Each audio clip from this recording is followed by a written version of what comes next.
wanni isin argu jirtan kun meeshaa aadaa Oromooti yeroo cidhaa akkanatti qophaa'ee dhufa waan asin naqamuu fi waan itti godhamu kun olaal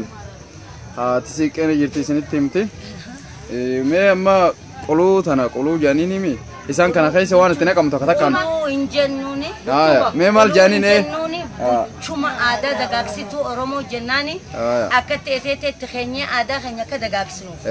kanaafuu gaaba abaduu alhamdulillah rabbil alamin isboonun aanan ilmine itti qinyee akkasi buchuma qoraasafnee achi qabnee as qabnee jechuudha lamada cidhaa guguu cidhaa itti naqannee dagaagsinee ililchaadha akkasi finnaa jenna gaaba wal qabeenyi hurruma dhabni dirree adiidha jaan خلاص إيه لا لا بعد كده وصل إيه في بيجا وصل أنا وياه إيه في بيجا وصل تريني نقول مين ما شو تايما برشي تايما مين تايما عسيب لا برشي تايما لا بيجا كده تاني في بيجا وصل نيتي وتي أولي نبي شري أمامك هم كنا نمو إنه هنكم تزينوا شري أمامك تاي وياه وتي لا بعد كده وصل تريني كنا يماتي تاي لا لا لا لا تريني كنا ولا تاي تاي نقول أنا كم أبوسي وقاعد كل مخالف كنا تدري لا بيرجع لا تدري والله لا بيرجع ولا كوجا كودو والله أبوسي ما تخافوا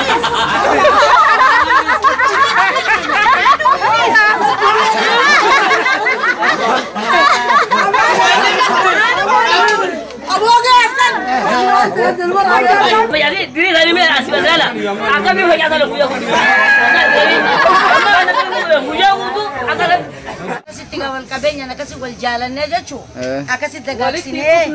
baadiyan tanya akasi fitti khataman jechu malaka bufti obbolesa gargarti nuti khanumani gargarre malaka tatu saka qabanne khana gufna fidi malaka skan isa yaran bicho afan kam sinjama afan sila warra magalatti obulalat afan kenyatti ichi tujam afan warra magalatti kam jam urgora jam urgoto asin naqama jechu urgoto asin naqama jam nuti ma urgoto sama marati urgoto jechu hindandenyu itittu mijuu jenna mijuu ilmaan Oromoo sabboononni Oromoo itti naqatu jenna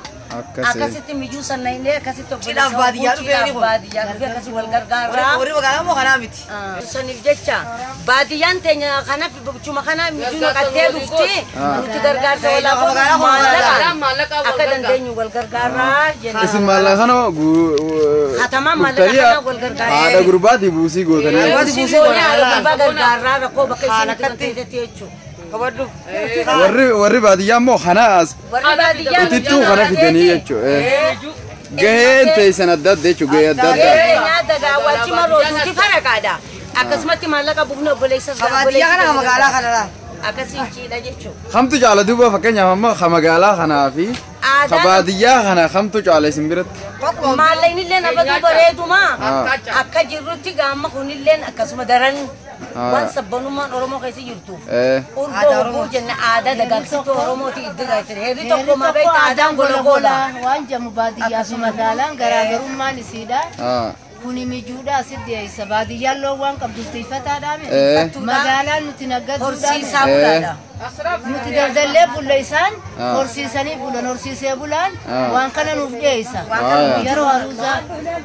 daldalee bulaan nuti waan dalaynee bulluun jecha maallaqa mijuu finna maallaqa gumaata finna isaan mijuudha fidan garaagarummaa baadiyyaa fi magaalaatti agarsiisa wayita kinan takananii ilma fuusanii nuti nagganna maallaqa finna isaan ni horsiisan buchuma fidan akkas galatama horsiisee bulaan buchuma fidan mijuu Haya, sering galatoma. Atilleen galatoma. Egaa kana jaalattee kana kan dhufte taate. Kanaafuu sabboona Oromoodha atilleen dagaagii bakka gahii siin jira.